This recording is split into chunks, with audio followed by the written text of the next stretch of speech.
پر عمران خان باندې بل کوم ابو جهل را روان دی؟ څنګه به پاکستان دړې وړې شي؟ له پاکستان څخه خطرناک راپورونه څه دي؟ ویډیو تر اخره وګورئ ترڅو په دې هر څه خبر شئ. د پاکستان څخه راپورونه خطرناک شوي دي او پر عمران خان باندې بل ابو جهل راتلونکی دی.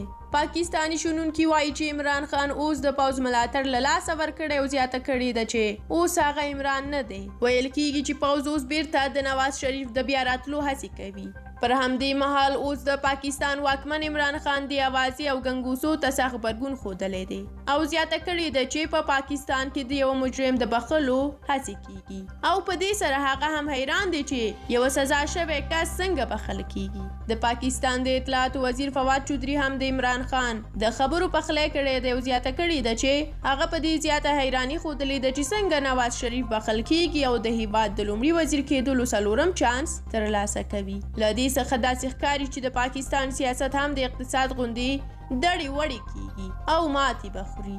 د وزیر اعظم عمران خان په دور کې پاکستان د نړۍ په کچه په قرضدارو هیوادونو کې راغلی دی او اوس یې هر کال د بودیجې لپاره تمویل بهرني پورونه کوي چې دا یوه لویه مسله ده. پاکستان ته بیرته نواز را روان دی. نواز هم پر خپل وخت له افغانستان سره سترې دښمنۍ کړې دي خو د پاکستان په تباهۍ کې د افغانستان ژوند لټول پکار دي. پاکستان باید تباه شي.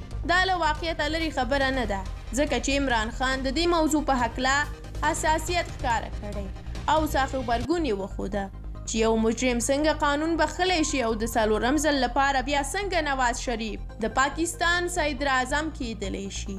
پاکستان لکه د سرطان دانه داسې خاصیت لري ځکه چې د افغانستان په شمول ټوله نړۍ ترې په عذاب کې ده.